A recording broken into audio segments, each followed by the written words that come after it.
Kita sudah belajar, hati-hati dengan ucapan kita.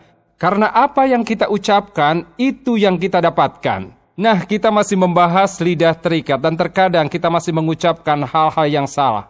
Atau bisa dibilang, kita tidak tahu mau ngomong apa. Tahu-tahu lidah kita kadang-kadang seperti keluh. Maka kita perlu belajar menggunakan mulut kita dan menggunakan lidah kita secara benar dan sehat. Amin. Dan perlu diketahui, umumnya wanita lebih banyak menggunakan kata-kata daripada pria. Kira-kira wanita menggunakan 30.000 kata per hari dan pria sekitar 20.000 kata. Bisa dikatakan 1/5 hidup kita untuk bicara bagi mereka yang suka bicara. Dan mungkin kita bicara lebih banyak dari itu. Katanya kalau kita tulis semua ucapan kita akan tercetak 66 buku yang berisi 800 halaman. Banyak sekali kata-kata yang kita ucapkan. Memang tak terelakkan kita bicara banyak, akhirnya tak terelakkan juga mulut kita terganggu. Amin. Makanya kita perlu belajar mengendalikan mulut kita. Dan minggu pertama kita bahas topik tentang menjinakkan lidah kita. Nah, kata Injil, kita dapat menjinakkan semua binatang, tapi yang paling sulit dijinakkan adalah lidah kita sendiri. Kita tak bisa menjinakkan lidah kita perlu bantuan Allah untuk itu. Amin. Dan minggu lalu kita bahas tentang kata-kata ramah. Pergunakan kata-kata ramah. Kita perlu bicara yang menguatkan sesama dan bukan menghancurkan. Kita perlu bicara memuliakan dan mengagungkan Allah dan bukan bicara jahat. Amin. Dan sekarang kita bahas tentang kata-kata menghidupkan. Kata-kata menghidupkan di Amsal 18, coba kita perhatikan. Amsal 18 ayat 21, Alkitab berkata, hidup dan mati dikuasai lidah. Siapa suka menggemakannya akan memakan buahnya. Hidup dan mati dikuasai lidah, siapa suka menggemakannya akan memakan buahnya. Anda dan saya dapat menikmati hidup manis berkat mulut kita, atau kita menelan buah buruk dari mulut kita. Hidup mati dikuasai lidah kita. Jadi kita harus hati-hati dengan ucapan kita agar menguatkan kehidupan dan bukan menghancurkan. Bukan ucapan yang melukai dan merusak orang lain. Karena Alkitab berkata, lidah kita dapat menyala seperti api neraka. Nah, sebaiknya kita menginginkan lidah kita yang menyala berkat rahmat Allah. Amin, bukan oleh musuh. Kita gunakan lidah dengan cara lain. Hidup dan mati dikuasai lidah. Yesus menggambarkan ini begitu jelas. Di Markus 11, kalau Anda perhatikan Markus 11, Yesus bersama muridnya. Suatu hari mereka sedang berjalan dan Yesus mendekati pohon ara. Ia mendekati pohon ara yang banyak daunnya dan kelihatannya akan menghasilkan banyak buah. Setelah di sana, apa coba? Tidak ada buahnya.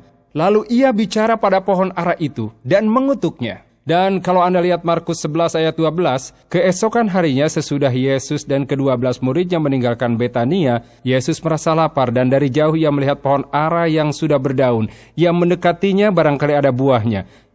Tetapi waktu ia tiba di situ, ia tidak mendapat apa-apa selain daun saja, sebab memang bukan musim buah ara. Maka katanya kepada pohon itu, jangan lagi seorang pun makan buahmu selama-lamanya. Nah, ia berjalan dan melihat sebuah pohon ara tanpa daun. Lalu ia berkata, kamu tidak akan pernah berbuah lagi. Murid-muridnya melihatnya seakan, apa maksudnya ini? Ia bicara pada pohon ara. Lalu mereka pergi. Mereka berjalan dan saya yakin mereka terus berpikir Yesus bicara pada pohon ara. Apa maksudnya ia bicara pada pohon ara? Ya, mereka berjalan dan keesokan harinya, kata Alkitab di ayat 20, pagi-pagi ketika Yesus dan murid-muridnya lewat, mereka melihat pohon ara tadi sudah kering sampai ke akar-akarnya. Maka teringatlah Petrus, lalu ia berkata pada Yesus, Rabi, lihatlah pohon ara yang kau kutuk itu sudah kering. Wow! Ia takjub. Saya yakin ia ingatkan rekannya, murid-murid, teman, dan berkata, lihat pohon ara itu. Ingat pohon ini pohon yang diajak bicara Yesus kemarin. Lihat, sudah mengering. Dan kata Yesus, kau terheran-heran ya? Lalu ia berkata di ayat 22, Yesus menjawab, percayalah kepada Allah, aku berkata padamu, sesungguhnya barang siapa berkata kepada gunung ini, beranjaklah dan tercampaklah ke laut, asal tidak bimbang hatinya, tetapi percaya bahwa apa yang dikatakannya itu akan terjadi, maka hal itu akan terjadi baginya. Jadi Yesus menunjukkan kekuatan lidah.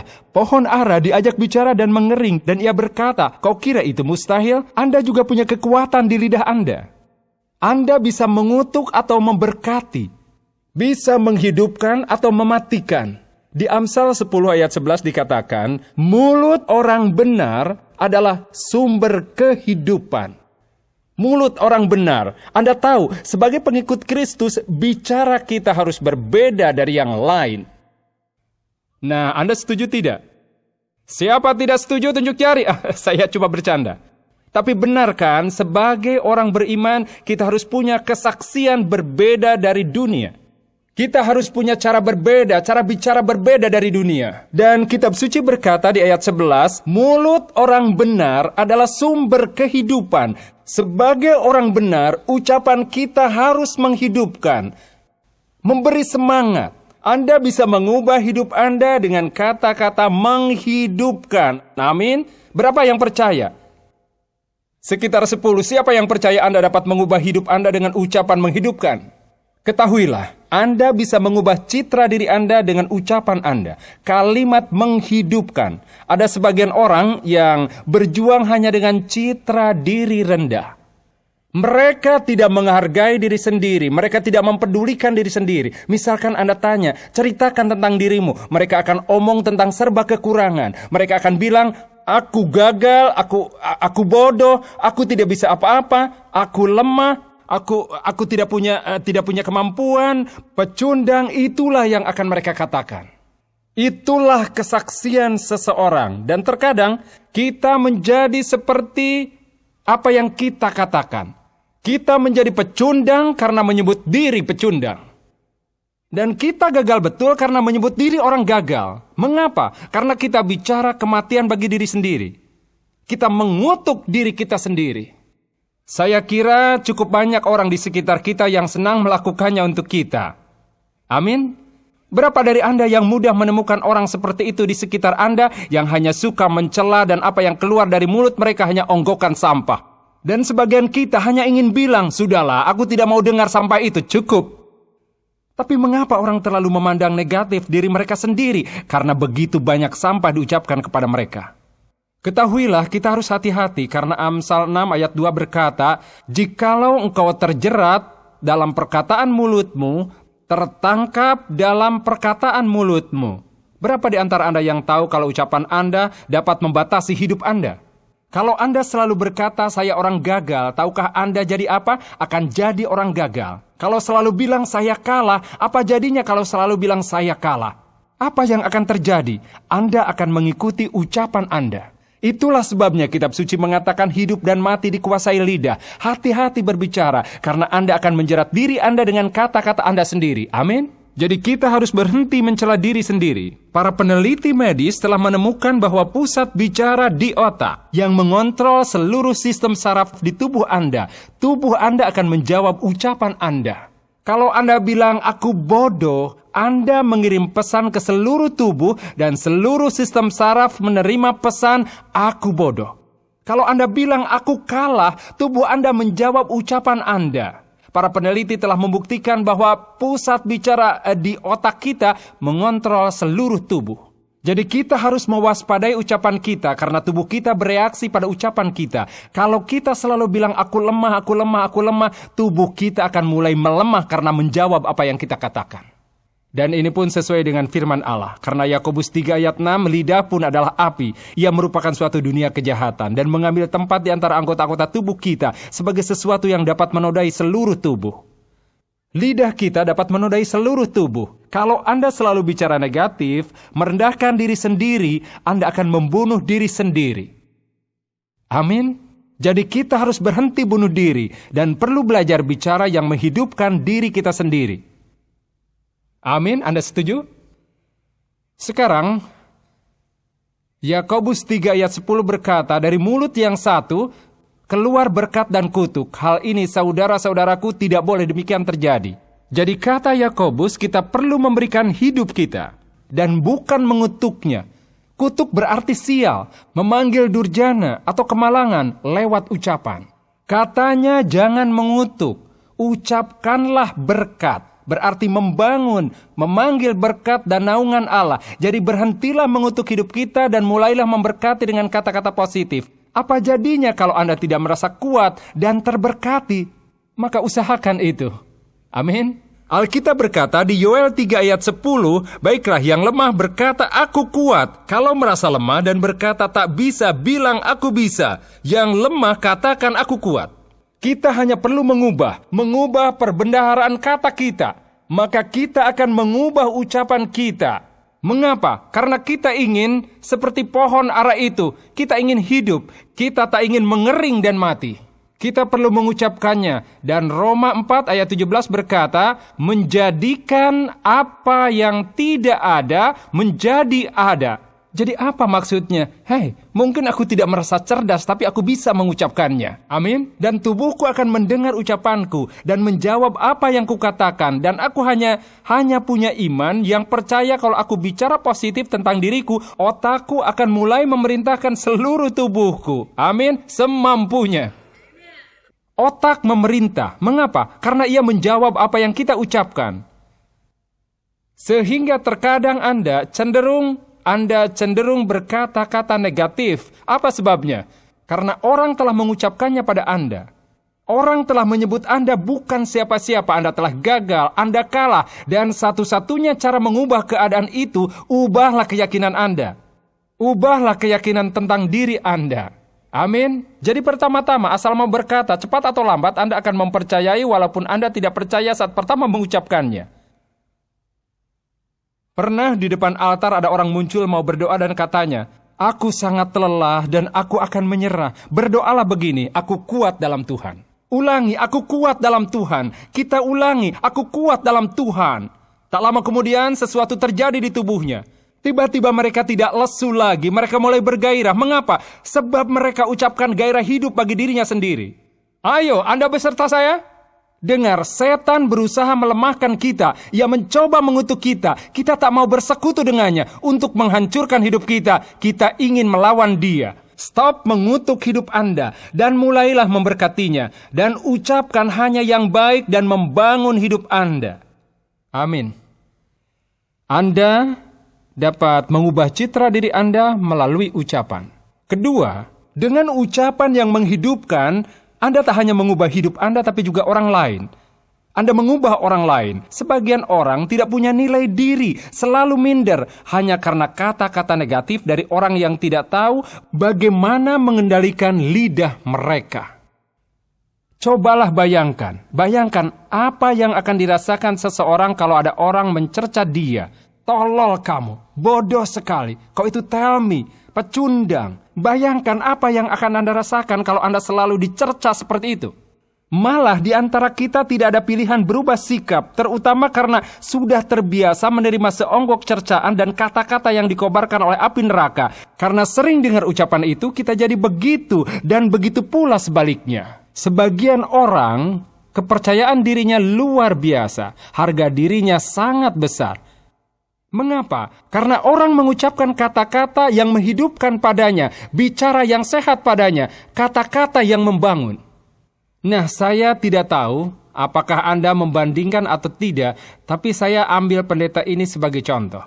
Joel Osteen didengar via udara oleh banyak orang daripada pengkhotbah lain sekarang ini. Tapi ada juga orang yang mengkritik dia, katanya dia cuma merasa pengkhotbah baik, tidak khotbah melawan dosa. Entahlah apa itu benar atau tidak. Tapi terus terang, saya tahu persis. Saya tahu ayah dan ibunya itu orang beriman yang taat, sampai tidak mengerti bagaimana cara mengkritik dan bicara negatif kepadanya. Yang ada padanya hanya hal-hal positif, tidak lain. Keluar mengalir dari pori-porinya dan ia sangat percaya diri. Pandangannya sangat baik pada kehidupan karena orang bicara positif kepadanya.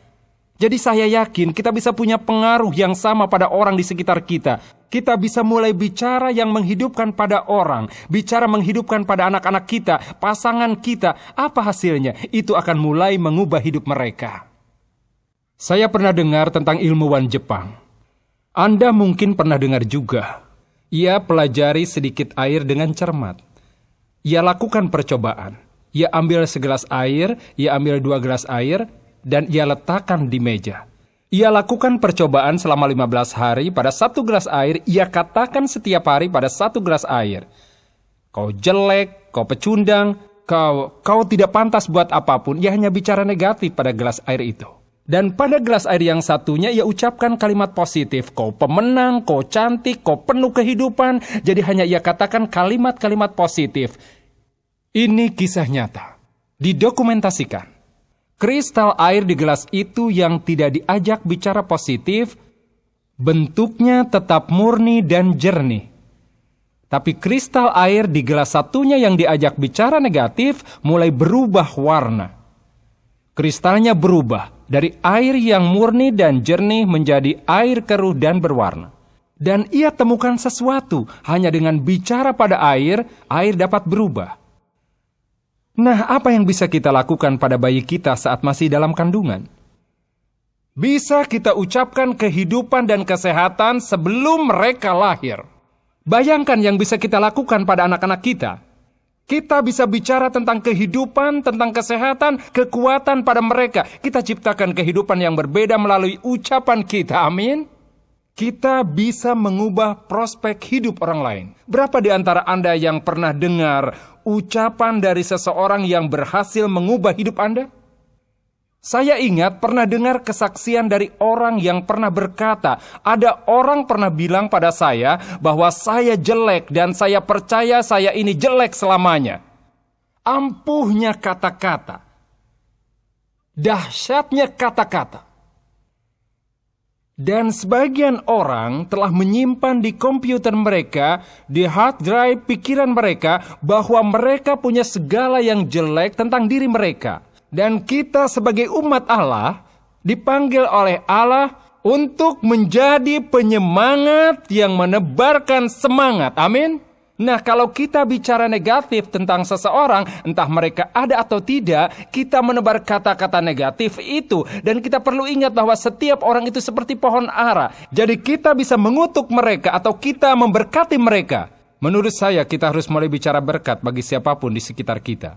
Amin. Tidak semua hal perlu diucapkan, begitulah. Ucapkan sesuatu tapi jangan asal mengucapkan.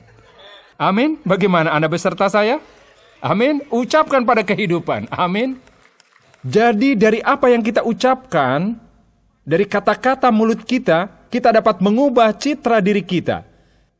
Dan kita dapat mengubah keyakinan di pikiran yang begitu kuat. Yang selalu berkata, kau pecundang, tapi kita berubah. Aku bukan pecundang, aku pemenang dalam nama Yesus. Pikiran kita berkata kita tidak berbakat, kita tidak mampu, dan kita ubah itu dengan berkata, aku berbakat, aku anak Allah, aku tidak bodoh, tidak bikin kesalahan, aku punya bakat, aku punya kemampuan, aku punya bakat karena Allah menciptakan aku dengan anugerah, bakat, dan nilai. Amin. Karena itu aku dapat berubah, kuubah kutukan yang kuyakini, dan kuubah jadi berkat. Dan aku bisa tampil beda di antara sesama, ya seharusnya begitu. Bagaimana dengan Anda? Amin. Nah, sekarang menggunakan kalimat menghidupkan. Nomor 3, dapat mengubah lingkungan Anda. Yesus berkata di Markus 11 ayat 23, sesungguhnya barang siapa berkata kepada gunung ini, tercampaklah ke dalam laut, asal tidak bimbang hatinya, tetapi percaya, maka hal itu akan terjadi baginya. Nah, perhatikan sabdanya. Barang siapa berkata kepada gunung ini, maka hal itu akan terjadi baginya. Nah, ini sama konteksnya dengan pohon ara. Persis ketika murid-muridnya tercengang melihat pohon ara mengering. Dan mereka memandang Yesus seakan, wow, yang kau lakukan. Kau tidak mengikat pohon itu. Kau tidak menyiram racun di pohon itu. Kau hanya bicara pada pohon itu dan pohon mengering. Ini mengagumkan. Jadi Yesus ingin menunjukkan kepada murid-muridnya kekuatan lidah. Dan ia gunakan ilustrasi terbaik yang ia temukan. Dan saya yakin ia hanya melihat ke sekitar dan berkata apa yang terpenting di sini. Dan ia memandang ke kejauhan, melihat gunung dan katanya, lihat gunung di sana itu. Kau bisa bicara pada gunung itu. Jika bicara pada gunung itu, yakinlah di hatimu. Kau bisa pindahkan gunung itu. Dan bisa Anda bayangkan reaksi para murid.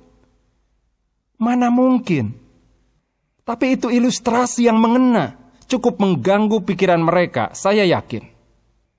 Dan saya yakin Allah memberitahukan ada tenaga dahsyat dalam ucapan kita. Bisa memindahkan gunung. Gunung itu halangan besar, problem besar, lingkungan keras yang Anda hadapi. Siapa yang punya problem? Sebesar gunung mungkin? Ya, kita semua pasti punya problem, cepat atau lambat. Tapi katanya, Anda dapat melihat problem Anda dan mulai bicara pada problem Anda secara positif dan bukan secara negatif. Dan apa yang dikatakan orang, kita harus berhenti mengeluh pada Allah tentang problem kita yang besar dan mulai bicara pada problem kita bahwa Allah Maha Besar. Kita jangan terfokus dan bicara tentang betapa buruknya keadaan. Stop mengeluh, menggerutu dan mengeluh, tapi bicaralah positif dan katakan dalam nama Yesus gunung itu keluar dari hidupku. Anda setuju dengan saya? Tidak ada gunanya sama sekali kalau kita hanya mengeluh tentang problem kita. Yesus mendorong kita bicara pada gunung kita. Apa problemmu? Apa gunungmu? Gunungmu mungkin saja masalah kita butuh pekerjaan. Bolehkah saya dorong Anda agar mulai meminta pekerjaan? Yang Anda butuhkan hanya satu. Amin. Saran saya, mulailah meminta pekerjaan bagus yang lebih bagus dari sebelumnya. Amin. Kita bisa mulai, terus terang kita pernah mengalami di mana kita pernah takut, lelah, kewalahan, dan apa saja. Kemudian tiba-tiba kita menyapa Allah, menyediakan waktu bagi Allah, membaca firman Allah. Roh Kudus membuka pikiran untuk firman Allah, dan tiba-tiba dari mulut kita keluar firman itu. Dan saat kita mulai mengucapkan firman Allah, gunung kita mulai pergi. Gunung kita mulai pergi, dan Allah kita mulai membesar, dan membesar. Amin. Lalu kita merasa seperti kita berdiri di puncak gunung kita, tumit kita di atasnya dan berkata, dalam nama Yesus gunung lenyap. Amin. Saya percaya kita dapat mengubah lingkungan kita dapat membiarkan problem menguasai kita, atau kita tetap berdiri melawan problem kita. Ingat Daud dan Goliat? Daud dan Goliat? Tak ada yang mengalahkan Goliat. Dia itu gunung tinggi, dia gunung manusia. Dan dia tampil di depan Daud, mengejeknya dan bahkan mengejek seluruh bangsa Israel. Ia mencegah mereka untuk tidak memasuki tanah perjanjian. Tapi apa reaksi Daud? Daud bicara pada gunung itu, "Siapa kau berani mengejek pasukan Allah yang hidup?" Amin. Dan ia mulai bicara pada gunung itu, dan apa katanya? Kebenaran yang ia tahu tentang firman Allah. Kebenaran yang ia tahu tentang Allah. Lalu apa yang terjadi dengan Goliat? Dia gemetar. 1 Samuel 17 ayat 45, Daud berkata kepada orang Filistin itu, "Engkau mendatangi aku dengan pedang, tombak, dan lembing, tetapi aku mendatangi engkau dengan nama Allah semesta alam, Allah segala barisan Israel yang kau tantang itu. Hari ini juga Allah akan menyerahkan engkau ke dalam tanganku." Daud bicara langsung pada gunung itu, dan katanya hari ini juga Allah akan menyerahkan dia ke dalam tanganmu. Saya yakin kita dapat mengubah lingkungan kita dengan mengontrol ucapan kita, dengan bicara pada gunung kita. Kita perlu ucapkan firman Allah. Kalau kita ada gangguan, kita perlu ucapkan firman. Mazmur 34 ayat 19, Allah menyelamatkan orang-orang yang remuk jiwanya. Berapa dari Anda yang tahu ayat bagus ini? Allah itu dekat kepada orang-orang yang patah hati dan ia menyelamatkan orang-orang yang remuk jiwanya. Saya suka mengucapkannya, Allah itu dekat kepada orang-orang patah hati, ia menyelamatkan orang-orang yang remuk jiwanya. Saya merasa orang tumbuh imannya setelah mendengar firman ini. Allah itu dekat kepada orang-orang yang patah hati dan ia menyelamatkan orang-orang yang remuk jiwanya. Saya merasa iman saya tumbuh setelah mengucapkannya. Allah itu dekat kepada orang-orang yang patah hati. Ia menyelamatkan orang yang remuk jiwanya. Berapa dari Anda yang tahu ini ucapan yang menghidupkan? Amin? Ya, ucapan yang menghidupkan. Amin.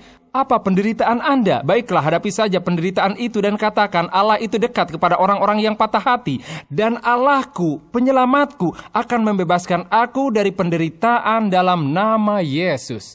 Amin.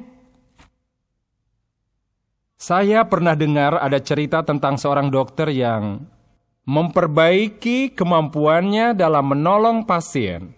Dan ini sangat penting. Lalu apa pertanyaannya? Apa yang terjadi? Apa yang dilakukannya? Dia beri pasien resep yang berbeda dari yang pernah ia lakukan bertahun-tahun. Inilah resep yang ia berikan pada pasien untuk dilakukan. Saya harap tiap 1 jam Anda menulis kalimat ini di kartu indeks. Ucapkan setiap 1 jam. Ini yang harus Anda ucapkan. Aku makin baik tiap hari dengan cara apapun. Itulah resepnya. Apa yang dirasakan pasien itu? Begini dok, saya ini demam, keringatan terus, maka tolong saya dikasih obat. Ini obatnya.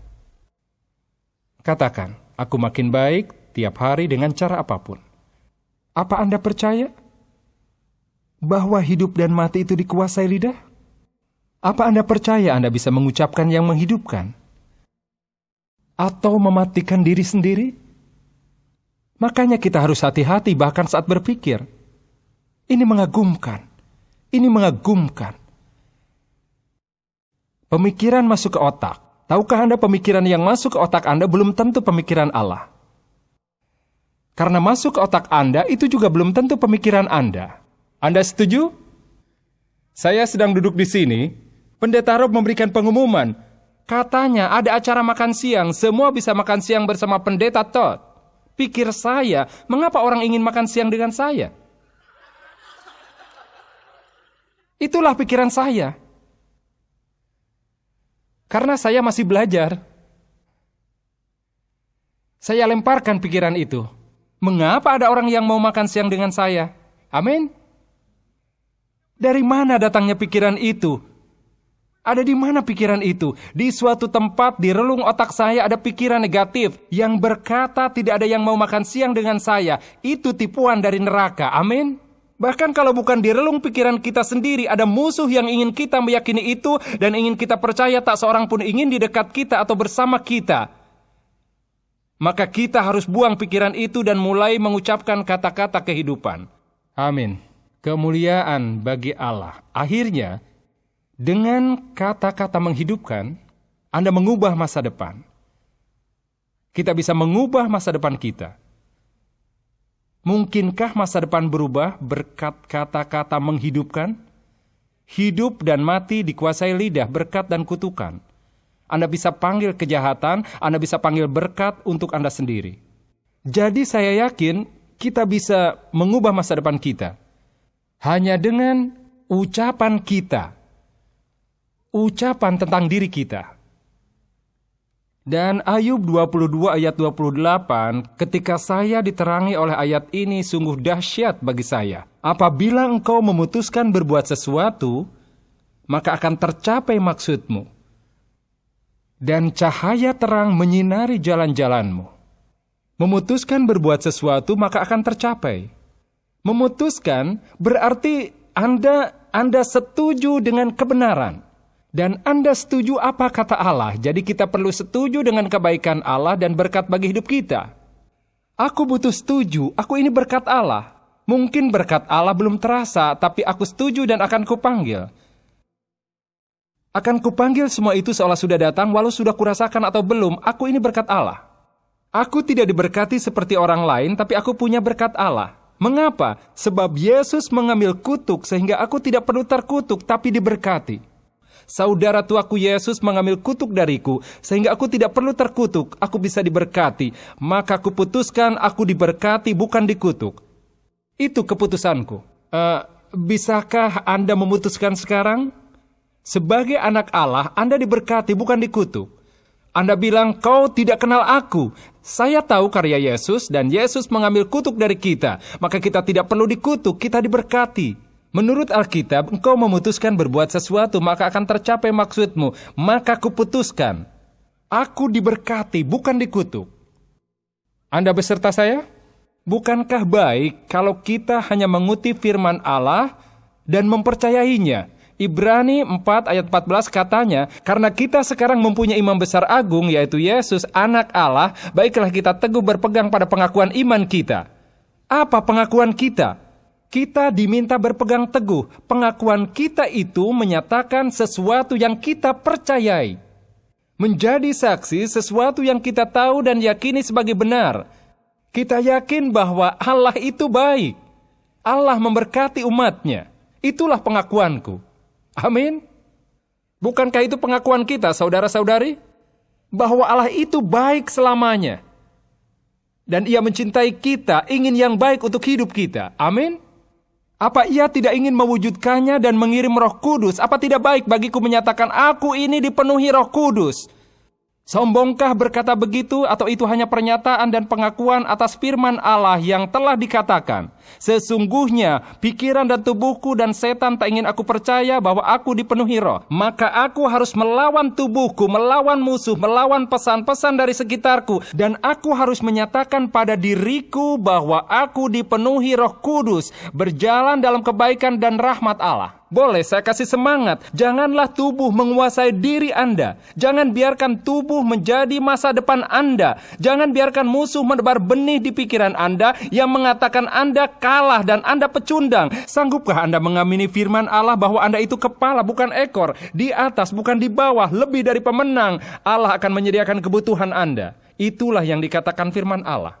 Amin. Begini, saya diberkati karena saya pelajari pesan ini dan saya mengucapkannya. Saya nikmati dan saya ucapkan dan saya diberkati. Oh iya, firman yang menghidupkan. Firman Allah itu menghidupkan. Manfaat terbaik lidah kita adalah mengabarkan firman Allah. Itulah manfaat terbaik lidah kita.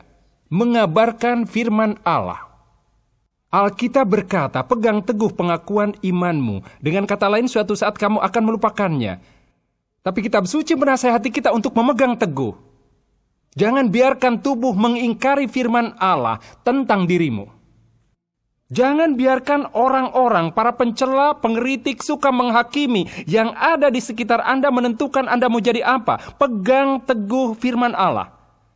Jangan biarkan musuh mengatur hidup Anda. Biarkan firman Allah menentukan. Alkitab mengatakan, ucapan Anda menghidupkan. Hidup dan mati dikuasai lidah. Jadi aku bisa bicara mematikan atau bicara menghidupkan diriku. Saya harap Anda mengerti, ini luar biasa. Saya suka mencari ayat kitab suci, mendoakan dan melaporkannya kembali pada Allah. Dalam Mazmur 23, Tuhan adalah gembalaku. Kadang saya tidak begitu merasakan dengan mengucapkan Tuhan Gembalaku. Tuhan Gembalaku, Alkitab berkata iman datang dari pendengaran. Bila ku ucapkan, ku dengar, imanku bertambah. Amin. Alkitab berkata iman datang dari pendengaran, pendengaran dari firman Allah. Maka kalau ku ucapkan firman Allah, ku dengar firman Allah, imanku bertambah kuat oleh firman Allah. Amin. Jadi Allah Gembalaku, aku takkan kekurangan. Begitulah firman Allah. Tapi aku dalam kesulitan. Allah Gembalaku, aku takkan kekurangan. Musuh di sekitarku, aku punya banyak problem. Ia siapkan meja untukku di depan musuhku. Firman yang hebat kan? Firman bagus. Ya, problemnya banyak, tapi Allah siapkan meja untukku. Saat musuh tampak mau menerkamku, mau membunuhku, Allah datang dan siapkan meja untukku. Dan aku akan pesta di tengah percobaanku. Amin. Terima kasih atas semangatnya. Amin, terima kasih banyak. Terima kasih banyak. Mari, Anda mendengar saya sekarang? Anda menerimanya sekarang? Mari, firman yang kita ucapkan. Firman yang kita ucapkan. Saya suka bicara dalam pelayanan selagi ibadat berlangsung. Aku biarkan Roh Kudus bekerja, aku terima bantuan Allah, aku ikat pekerjaan musuh. Aku hanya tahu semua yang terjadi dan aku tidak punya petunjuk apapun. Tapi aku tahu ucapanku menghidupkan. Aku tahu aku bisa lepaskan, aku bisa ikat atau tersesat kata-kata yang kuucapkan. Dengan ucapanku, aku bisa terjerat, aku bisa terjebak. Tapi berkat Allah, aku percaya dengan ucapanku bisa ku lepas orang dari jerat, bisa ku bebaskan orang dari jebakan. Kita baca Ulangan 28, pasal yang bagus sekali. Menurut Alkitab, jika kita mematuhi Allah, kita akan diberkati. Kalau tidak patuh, kita akan dikutuk. Sedapat mungkin saya mematuhi Allah. Bagaimana Anda? Tidak sempurna, tapi bukan ini yang penting karena tergantung pada kesempurnaan Yesus. Benar? Tapi cobalah lihat ini, Ulangan 28 ayat 3. Diberkatilah engkau di kota dan diberkatilah engkau di ladang. Baik, sampai di sini dulu. Diberkati engkau di kota dan juga di ladang. Siapa yang tinggal di ladang? Anda diberkati di sana. Siapa yang tinggal di kota? Anda diberkati di sana. Siapa yang bepergian dari desa ke kota sekali waktu, Anda diberkati di sana. Amin. Dengan kata lain, kemanapun Anda pergi akan diberkati. Itulah kata Alkitab. Amin. Jadi Anda akan diberkati di kota. Buah kandungan akan diberkati. Aku percaya anakku diberkati. Mari kita diberkati. Mengapa? Karena kata Alkitab, buah kandungan kita akan diberkati. Amin. Diberkatilah buah kandunganmu, hasil bumimu dan hasil ternakmu, yakni anak lembu sapimu dan kandungan kambing dombamu. Itulah mata uang saat itu. Kambing, ternak, ini sama saja dengan dolarku dan sen diberkati. Rekening bankku diberkati. Amin. Musuh tidak bisa mencuri uang dari rekeningku karena diberkati Allah. Musuh tak bisa mengutuk keuanganku sebab diberkati Allah. Anakku diberkati, keluargaku diberkati, dan apa saja. Ayat 5, diberkatilah bakulmu dan tempat adonanmu. Ayat 6, diberkatilah engkau pada waktu masuk dan juga keluar. Allah akan membiarkan musuhmu yang maju berperang melawan engkau terpukul kalah olehmu. Ini firman yang luar biasa. Bersatu jalan mereka akan menyerangi engkau, tetapi bertujuh jalan mereka akan lari di depanmu. Yahweh akan memerintah berkat ke atasmu di dalam lumbungmu dan di dalam segala usahamu. Ia akan memberkati engkau di negeri yang diberikan kepadamu oleh Yahweh Allahmu. Saya suka itu, karena sering saya tidak merasa diberkati. Sudah tahunan saya dengar pesan itu, rasanya tidak diberkati. Tubuhku kadang tidak merasa diberkati. Orang-orang tidak bertindak seperti aku diberkati. Musuh coba berkata, aku tidak diberkati, maka aku perlu ucapkan firman Allah. Sebab kalau aku terima pesan dunia, aku menuju ke arah itu. Kalau aku percaya dan mengakui firman Allah, mengucapkan firman Allah, aku yakin aku akan menuju ke arah itu. Amin. Saya merasa diberkati, Anda juga? Saya yakin gereja ini diberkati, dan tiap keluarga di sini diberkati Allah. Saya yakin berkat Allah ada pada kita. Tapi Anda bilang tidak tahu ada di mana dan mau kemana. Tidak apa-apa, Yesus mengambil kutuk. Mungkin saya belum melihat kenyataannya. Tapi kini musuh melepaskan apa yang ia kutuk dan membiarkannya untuk diberkati. Apapun yang dicoba oleh musuh untuk mengutuk hidup Anda, saya percaya akan sia-sia. Karena Allah sedang membawa berkat bagi Anda. Saya menyatakan ini sekarang. Anda diberkati, bukan dikutuk.